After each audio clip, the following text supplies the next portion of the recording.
दोस्तों नमस्कार। जयदीप पत्रिका में आपका स्वागत है। मैं दीपक कोहली। आज हमारे साथ जुड़े हैं सुमन डोभाल जी, जो एक गृहिणी से रंगमंच कलाकार बनी है।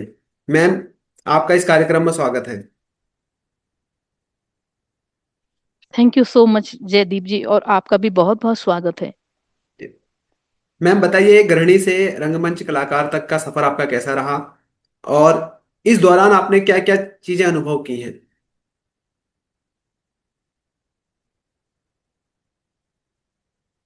जयदीप जी, जब से मैं छोटी थी, मतलब बचपन से मुझे बहुत शौक था कलाकारी करने का।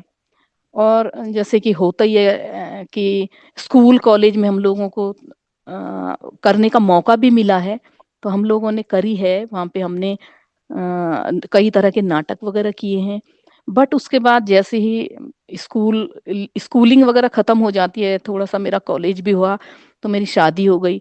फिर होता ही है कि जब परिवार में जुड़ जाओ तो फिर उसके बाद बच्चे वगैरह सब, एक एक गृहिणी को हर चीज देखना पड़ता है परिवार में। अपना कुछ भी शौक मतलब उसके नहीं रह जाते हैं। वो सिर्फ अपने परिवार को, अपने बच्चों में, उनके भरण पोषण पे लग जाती है, तो उसको अपने लिए टाइम नहीं मिल पाता। तो मेरा भी यही हुआ। और मैंने फिर जब मेरे बच्चे बड़े हो गए, स्कूल कॉलेज भी चले गए, उनकी जॉबें भी लग गई, तब मैंने अब जाके अपने लिए, मेरे पास भरपूर टाइम था, तो मैंने इस फील्ड में अपना करियर ही समझ लीजिए, करियर चुना। और मैं करीब 15-16 सालों से रंगमंच से जुड़ गई।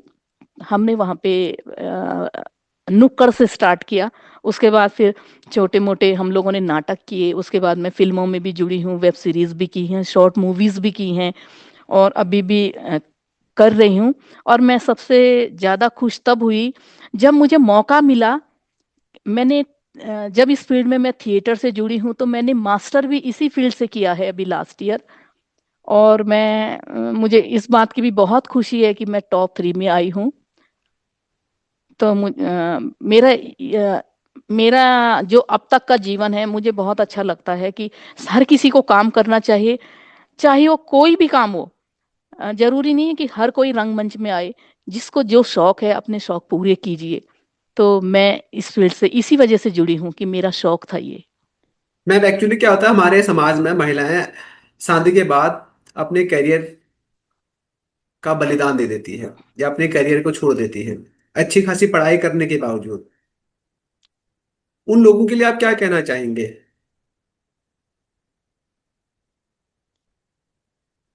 मैं उन महिलाओं को ये संदेश देना चाहती हूँ कि आप लोग जो भी, जिस फील्ड से भी आपने पढ़ाई की है, प्लीज आप अपने शौकों को कभी मत छोड़िए।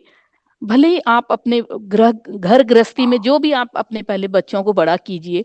क्योंकि सबसे एक माँ की पूरी बहुत बड़ी जिम्मेदारी होती है कि अपने बच्चों को पालन पोषण, उनको उनका करियर बनाना। तो हर माँ का सपना होता है। तो आप लोग जब भी अपने ये सब सपने पूरे करो, उसके बाद आप अपने जो आपके पहले के सपने हैं जो आप पूरा नहीं कर पाए, तो आप उसके बाद अपने सपनों को जरूर पूरा करें। चाहे वो कोई भी सपना हो आपका। एक कलाकार मतलब जरूरी नहीं है कि वो रंगमंच से ही जुड़ा हो। बहुत सारे काम होते हैं, वो सामाजिक सोशल फील्ड में भी जा सकता है। वो जैसे सिंगिंग के उस पे भी जा सकता है, प्लेटफॉर्म पे जा सकता है, डांस है, और छोटी मोटी जैसे कि क्राफ्ट वर्क है, और कॉस्ट्यूम्स हैं। मतलब बहुत सारी चीजें होती हैं जो हम लोग अपने सपने इनमें भी पूरा कर सकते हैं। तो किसी भी महिला को अपने सपने पूरा करने के लिए कोई भी उम्र नहीं होती है। आप किसी भी उम्र में ये सफर शुरू कर सकते हैं। मैम, बतौर महिला, आप भारतीय समाज में महिलाओं की स्थिति को वर्तमान में कहाँ देखती हैं।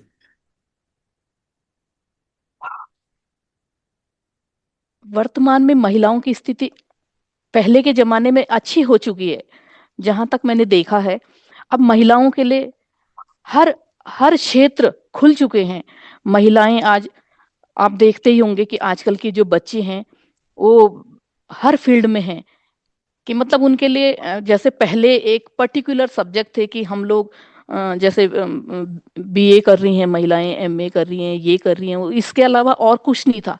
आज तो महिलाओं के लिए, लड़कियों के लिए कोई भी है, हर फील्ड, मतलब वो अपना करियर इंजीनियरिंग में भी कर सकती हैं, और जैसे ये पायलट वगैरह जो भी हैं, मतलब पढ़ाई करने के लिए डांसिंग फील्ड है और आर्ट का फील्ड है। हर जगह हर जगह मतलब उनके लिए चारों तरफ दरवाजे खुले हैं। तो आजकल की बच्चियां कर भी रही हैं, मैं देख रही हूँ वो हर फील्ड में लड़कों से कम नहीं है। तो मेरा तो ये अम, बहुत अच्छा अनुभव है, क्योंकि मेरी डॉटर है जो, वो भी बहुत अच्छे कॉरपोरेट फील्ड में टैक्स एंड फाइनेंस में है। तो ऐसा नहीं है कि अब कोई भी बच्चा एक ही फील्ड, बहुत सारे फील्ड हैं जो बच्चे जा सकते हैं और कर भी रहे हैं बच्चे आजकल, और अचीव कर रहे हैं। लड़कियां तो लड़कों से ज्यादा अचीव कर रही हैं, ये बहुत खुशी की बात है। और लड़कियां इक्वल लड़कों के बराबर हैं, मतलब कहीं कम नहीं है लड़कियां। तो मुझे बहुत अच्छा लगता है आजकल की लड़कियों को देख के, कि वो पहले के जैसे लोग जैसे डिपेंड थे अपने हस्बैंड पे, अपने घर पे, अपने माता पिता पे, आजकल की लड़कियां खुद मतलब अपनी जॉब कर रही हैं, अपनी मनचाही शादियां भी कर रही हैं, किसी का उन पे दबाव नहीं है। तो ये सबसे बड़ी खुशी है आजकल के जमाने में। मैम, सोशल मीडिया का प्रभाव हमारे समाज में लगातार बढ़ता जा रहा है, इसको आप कैसे देखते हैं? हाँ जी, आपने ये बहुत अच्छा सवाल किया है। सोशल मीडिया, देखिए आजकल बहुत सारे सोशल मीडिया के फील्ड हैं, जैसे फेसबुक है, इंस्टाग्राम है, व्हाट्सएप है, और न जाने पता नहीं बहुत सारे फील्ड हैं। तो लोग इनका, बहुत सारे लोग इनका अच्छा भी इस्तेमाल कर रहे हैं, और कुछ लोग इनको बहुत मतलब मिसयूज भी करते हैं सोशल मीडिया का। और आजकल जो गेम्स वगैरह भी है, मैं देखती हूँ, पता नहीं हम लोगों को तो बहुत ज्यादा नॉलेज नहीं है इस चीज इन चीजों की, बट मैं सुनती रहती हूँ कि आजकल गेम में किसी ने अपने पूरे अकाउंट खाली करवा दिए, क्योंकि अब वो मम्मी पापा देते हैं ना बच्चे, तो अपने मम्मी फादर और मदर का फोन लेके उसको, अब मदर फादर को तो पता ही नहीं है, उन्होंने तो अपने बच्चों को फोन दे रखा है कि उनके बच्चे क्या कर रहे हैं। कुछ लोग फिर उनके अकाउंट खाली हो जाते हैं, कोई लोग सुसाइड कर रहे हैं, कोई लोग, मतलब बहुत मिसयूज हो रहा है इसका। बट कुछ अच्छे पेरेंट्स भी हैं जो अपने बच्चों को मतलब मोबाइल से दूर रखते हैं, और कुछ टाइमिंग देते हैं उनको कि आप आधा घंटा लीजिए और 1 घंटा बस, इसके अलावा आपको फोन नहीं मिलेगा। और जरूरी नहीं है कि बच्चे ही इसमें प्रभावित हैं, हम लोग महिलाएं हैं, पुरुष हैं, हर वर्ग आजकल सोशल मीडिया पे इतना बिजी है कि वो हर जगह तो मतलब फोन ले जाना उनको, यहाँ तक कि वॉशरूम जाते हैं तो वहां भी वो लोग फोन अपना घंटों घंटों वहीं पे वॉच करते हैं। और लेडीज भी जो है आजकल रील बनाना, और कुछ लोग इससे पैसे भी कमा रहे हैं, बहुत अच्छी बात है। आजकल जैसे यूट्यूब है या हमारा इंस्टाग्राम वगैरह, फेसबुक, बहुत सारे पैसे भी कमा रहे हैं, अच्छी बात है। बट कुछ लोग जो मिसयूज करते हैं उनके लिए तो मतलब हम लोगों के लिए, सभी समाज के लिए बैड न्यूज है ये। तो मैं चाहती हूँ कि तो मतलब इस्तेमाल करिए, बट समाज के हित में, अपने हित में कीजिए। ऐसा ना हो कि ये किसी के लिए मुसीबत बन जाए, अपने लिए मुसीबत बन जाए या दूसरे के लिए भी मुसीबत। तो सोशल मीडिया का अच्छे से इस्तेमाल करना हर हर हर सिखाना भी चाहिए। ऐसा नहीं है कि अगर हम भी देखते हैं किसी को, किसी बच्चे को अपने फैमिली में या अपने समाज में, तो उनको टोकना भी चाहिए बच्चों को कि आप लोग इतना मतलब इस चीज का गलत इस्तेमाल मत कीजिए। तो मेरा यही संदेश है कि लोग अपने बच्चों को वॉच करें कि हमारे बच्चे क्या देख रहे हैं, क्या नहीं देख रहे हैं। तो मैं इतना ही कहना चाहूंगी इस चीज के लिए। मैम, एक और बात है, जैसे कि आप देहरादून में रहते हैं और आप एक अच्छे परिवार से संबंध रखते हैं, क्या आपने कभी ऐसे केस देखे, क्योंकि आप समाज सेवा का काम भी करते हैं, कि अच्छे अमीर घरों में महिलाओं का उत्पीड़न हो रहा हो, या आपके किसी दोस्त ने आपको बताया कि यार नहीं यार, अच्छी परिवार से संबंध है लेकिन उसके बावजूद उसके घर में उसके साथ अत्याचार हो रहा है? बिल्कुल बिल्कुल, आपने बहुत बहुत अच्छा सवाल किया ये। हम लोग आए दिन देखते हैं। मैं वाकई में सोशल एक्टिविस्ट भी हूँ, और अब तो मैं थोड़ा सा इससे थोड़ी सी कम करती हूँ, बट अभी हूँ इस फील्ड में। तो हम्म। मैंने बहुत शुरू से देखा है कि महिलाओं का बहुत शोषण है, चाहे वो किसी भी वर्ग की महिला है, हम्म। निम्न वर्ग की है, मध्यम वर्ग की, या बहुत ज्यादा उच्च वर्ग की महिला है, तो उन पे बहुत अत्याचार, यहाँ तक कि महिलाएं बताती नहीं है, हम्म। बट उनको अपने पतियों से या अपने घर के जो कोई भी उनके भाई हैं या ससुर हैं या कोई भी उनका जो भी रिश्ता है उनके साथ, वाकई में बहुत टॉर्चर और उन पे अत्याचार होते हैं। तो महिलाओं को इस चीज के लिए बिल्कुल आगे आना चाहिए, और अपने बचाव के लिए उनको हो सके तो अ, आप पुलिस में भी आप रिपोर्ट कर सकते हो। और महिला उत्पीड़न तो आजकल हर जगह है, आप देख सकते हैं, घर में भी है, बाहर ऑफिस में भी है, स्कूलों में भी आजकल सुनने को आ रहा है। और मतलब हर हर जगह है, अब गली कूचे में देख हम लोग भी देखते हैं कि महिलाओं का बहुत उत्पीड़न है। पर और मेरी भी कई जानने वाली, जो मेरी बहुत सारी मेरी मतलब जानने वाली, मैं नाम तो क्या बताऊं, मतलब ऐसे जी जी हो भी नहीं सकता। जी बट बहुत उत्पीड़न सहा है महिलाओं ने, बहुत उत्पीड़न सहा है। और रोते रोते चुप चुप मैंने उनको रोते भी देखा है, और बट हम लोगों ने भी बहुत ढांढस बनाया है। बट अब वो चीज नहीं रह गई है। अब लड़कियां और आजकल की जो महिलाएं हैं वो इस चीज में बहुत अवेयर हो चुकी हैं। बहुत कम 2% या 4% हो सकती हैं वो महिलाएं जो बेचारी सह रही हैं, पता नहीं किस वजह से सहती हैं। बट आजकल के लोग नहीं सहते हैं, पहले के लोगों ने तो बहुत सहा है, हमने देखा भी है। जी जी। और इस चीज के लिए मैं बहुत सारे सॉल्व किए हैं उनके केस मैंने। ओके मैम, जैसे कि जो घर का कामकाज होता है, चाहे महिला टीचर हो या फिर किसी सरकारी नौकरी में हो या किसी भी नौकरी में हो, उसके बावजूद भी घर का कामकाज उसी को करना पड़ता है, महिला को करना पड़ता है। इसको आप कैसे देखते हैं बतौर महिला? क्या ये हमारे समाज का एक गलत व्यवहार है, या हमारे समाज में भी जागरूकता नहीं है घर के काम काज को लेकर? बिल्कुल बिल्कुल सही बोला आपने। आजकल की जो महिलाएं हैं, मतलब आजकल भी नहीं बोलूंगी मैं, जो बीच बीच का एक दौर आया था, हम्म। उन महिलाओं को घर का काम भी करना पड़ता था, और अपना बाहर जो भी वो काम करती हैं, वो फील्ड चाहे टीचिंग लाइन का हो, चाहे वो राजनीति में हो, चाहे वो छोटे मोटे जो भी जिस चीज में भी हो, ऑफिस में भी हो। तो महिलाओं अपने पर महिलाएं सुबह उठते ही अपना पूरा पहले घर का काम करती हैं, फिर वो खाना बनाती हैं, फिर वो बच्चों के लिए टिफिन तैयार करना, बच्चों को स्कूल भेजना, फिर वो अपने लिए, पति के लिए, अपनी सास ससुर के लिए, मतलब पूरा हर चीज को बना के फिर वो ऑफिस जाती है बेचारी। तो ये चीज मैंने अपने घर में भी देखा है थोड़ा बहुत, मेरी भाभी भी जैसे, और मेरी सिस्टर लोग भी हैं जो जॉब में, मेरी बुआ भी थी, वो भी बहुत काम करके फिर जाके अपनी जॉबों पे जाती थी। आजकल का वो दौर नहीं रहा। आजकल लोग बहुत अवेयर हो चुके हैं, और उनके हस्बैंड उनके साथ हेल्प करते हैं, उनकी जो घर में उनकी फैमिली मेंबर होते हैं, जैसे सास हो गई या उनकी बेटियां हैं, उनकी बहनें हैं, सब काम करती हैं। और अब वो चीज नहीं रहा है। अब महिलाएं, फिर उन लोगों ने जो सामर्थ्य है जिनकी, मतलब जो लोग कर सकते हैं, अभी हायर कर सकते हैं, तो उन लोगों ने अपने लिए मेडें रखी हैं। तो अब बहुत सारी चीजें बहुत अच्छी हो चुकी हैं महिलाओं के लिए। इस चीज से मुझे भी बहुत खुशी होती है कि अब महिलाएं पहले वाली महिलाएं नहीं रही, वो बहुत स्वतंत्र हो चुकी हैं इस चीज के लिए। और उनके उनके घर के जो जितने भी जेंट्स हैं उनका हेल्प करते हैं।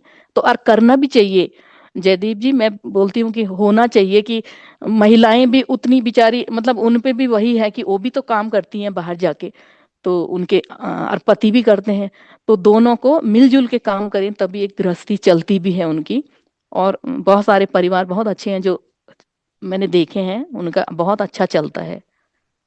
मैम एक्चुअली क्या है, महिलाओं के बारे में कहा जाता है, या एक अवधारणा हमारे समाज में फैलाई जाती है कि बराबरी के नाम पर महिलाएं सिर्फ नशा और नग्नता और इन चीजों को ही परोसती हैं, या इन चीजों को ही अपनाती हैं।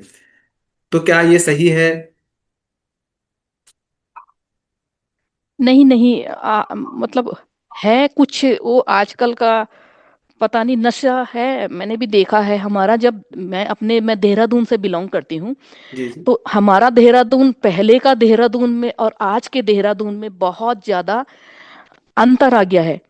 मतलब मैं पहले के जब हम लोग बहुत जिस दौर में मैं बात कर रही हूँ, आज से 20 साल पहले की, 25 साल पहले की, यहाँ पे इतना ज्यादा स्कूल कॉलेजेस नहीं थे।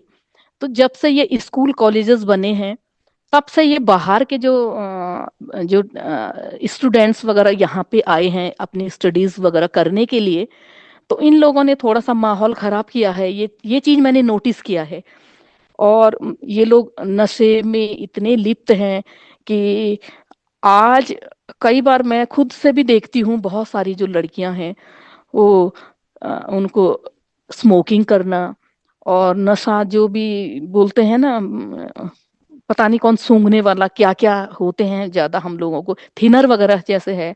और कई कई तो मैंने लड़कों को भी, जो बॉयज हैं, मैं लड़कियों की बात नहीं कर रही हूँ, बॉयज भी जी हैं जी। जो, वो लोग जैसे ये बाम होता है ना, बाम, हम्म। तो ये बाम होता है जो, ये बाम को भी ब्रेड में लगा लगा के खाते हैं, मैंने ये भी अपने आंखों से भी देखा है।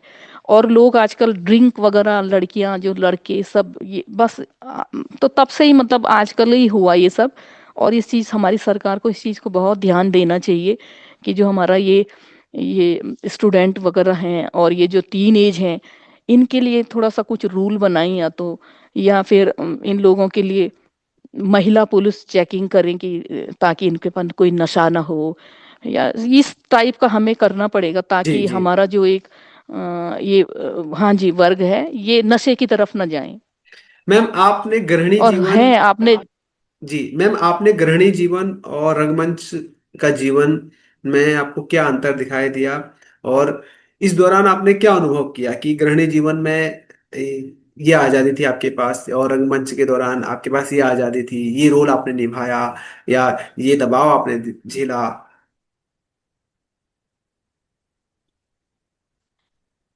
हाँ जी, मैं आपको अपना गृहिणी वाला जीवन बताती हूँ।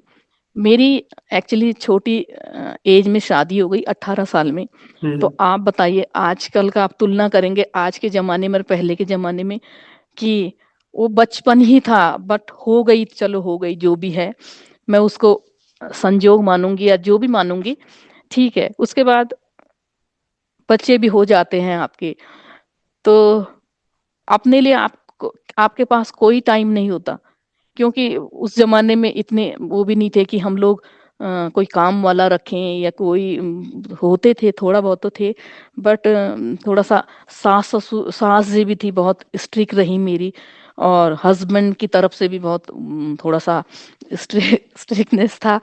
तो ठीक है, वो हम लोगों ने निभा लिया, और ठीक ही है, ऐसा भी खराब भी नहीं था, मतलब ठीक था। फिर बच्चे हैं, उनके साथ पूरा 20-22 साल ऐसे, मतलब ऐसे काटा कि अपने लिए बिल्कुल टाइम नहीं था। तो उस समय कुछ भी नहीं किया, बस परिवार देखा और बच्चे पढ़ाए, बच्चों की लाइफ बनाई। और आज मैं अब करीब 10-15 साल से अपने लिए भी जीती हूँ और अपनी फैमिली के लिए भी जी रही हूँ। और अ, अपने हर सपने जो मेरे थे पहले के, उनको पूरा करती हूँ। मेरा जैसे मेरा सपना, हम लोगों का, मेरा टेस्ट है, मतलब गायिका में, सिंगिंग में है, और इसमें है, क्या बोलते हैं इसके, सॉरी, हाँ, थिएटर में है, और थोड़ा बहुत लिखने में है, बहुत ज्यादा नहीं आता, बट अभी मैंने अभी करीब 5-7 साल से ही थोड़ा बहुत लिखने की कोशिश करती हूँ। तो उतना बहुत अच्छा तो नहीं आता, बट आपके माध्यम से ही मुझे प्लेटफॉर्म मिला है कि आपने अपनी पत्रिकाओं में मुझे जगह दी, मेरी छोटी छोटी पोएम्स को, और आपने जो टॉपिक दिए, मैंने कोशिश की है कि मैं अच्छा लिखने की कोशिश करूं, बट आपने मुझे बहुत मोटिवेट किया, और एक दो पत्रिकाओं ने और भी। तो मैं आप लोगों का बहुत बहुत आभार व्यक्त करती हूँ कि आप लोगों ने बहुत कुछ, मतलब हम, मेरी जो पत्रिकाएं अपने, सॉरी, मेरी जो पोयम्स हैं अपनी पत्रिका में जगह दी, और मैं, मुझे मोटिवेट भी करते हैं। तो उसके लिए मैं बहुत, सच में मैं, शब्द नहीं है मतलब मेरे पास, मैं जी जी। बहुत बहुत आभार व्यक्त करती हूँ आपका। अरे मैम मैम ऐसा मत कीजिए, थैंक यू। बाकी मैम आप देहरादून से हैं, कुछ ऐसी विशेषता बताइए हाँ देहरादून की जो बहुत कम जी, लोगों को पता है या होगी। देहरादून तो बहुत वर्ल्ड फेमस ही लगा लीजिए आप, जी। क्योंकि हमारा देहरादून जो था पहले, एक घाटी है हमारा देहरादून, हम्म। जो कि चारों तरफ से पर्वतों से घिरा है। और यहाँ का सबसे बड़ा तो यहाँ का जो एक जलवायु थी, वेदर था, हम्म वो बहुत अच्छा जलवायु था, क्योंकि यहाँ पे हर मौसम हमें देखने को मिलता है। ठंड भी है, गर्म भी है, स्प्रिंग भी है, और मतलब हर तरह का जो चार मौसम होते हैं हम्म सब हमको देखने के मिलते हैं। दूसरा, यहाँ पे जो पिकनिक स्पॉट्स हैं हम्म बहुत खूब सारे हैं, और बहुत रमणीक हैं, बोलते हैं ना, बहुत खूबसूरत हैं। और भगवान ने कदम कदम पे देहरादून को मतलब एक जो खूबी बोलते हैं ना प्रकृति की तरफ से, वो दे रखी है। बट अब थोड़ा थोड़ा हमारा देहरादून कंक्रीट का जंगल जो बन चुका है और बनने वाला है बहुत जल्दी, तो उसकी वजह से हम लोग जो देहरादून के निवासी हैं या जो भी हैं, बहुत मतलब दुख होता है हम लोगों को कि अब वो जो पहला वाला देहरादून नहीं रह चुका है। पेड़ इतने कट चुके हैं यहाँ पे, नहीं तो यहाँ पे बहुत हरियाली थी हमारे देहरादून की। शुद्ध, जो शुद्ध बोलते हैं, हवा और पानी और नेचर था यहाँ का। अब हम लोग देखने को तरसते हैं उस चीज के लिए। पर अभी भी कुछ बिगड़ा नहीं। अगर अगर सरकार हमारी चाहे तो प्लांटेशन करवा सकती है, और अब जो जितना हो चुका है यहाँ पे क्या बोलते हैं, विकास, बस उतना ही करें, और आगे ना करें तो देहरादून की खूबसूरती जो है थोड़ी बच सकती है अभी भी। ओके मैम, रंगमंच के और यहाँ दौरान। पे सुना होगा आपने भी, जी जी। जी जी, बताइए बताइए। हम लोगों का जो पहले का, हम लोगों का बोलते हैं ना, बासमती के लिए बहुत फेमस था देहरादून। ओके। देहरादून की बासमती एक्सपोर्ट होती थी बाहर, हमारे यूएस वगैरह सारी कंट्रीज में। और यहाँ की लीची भी बहुत फेमस थी ना पहले। बट हाँ। अब खेती तो कहीं रही नहीं है। अब वो कंक्रीट के जंगल जो उग चुके हैं। अब बासमती का केवल बस नाम ही है कि बासमती थी, होती थी बस। और ओके लीचियां होती थी, आम होते थे। अब ना के बराबर है, कुछ नहीं है। ओके मैम, रंगमंच कार्यक्रम के दौरान कोई ऐसा आपने नाटक किया हो या कोई ऐसा नुक्कड़ किया हो जो मतलब आपके रूह को छू गए?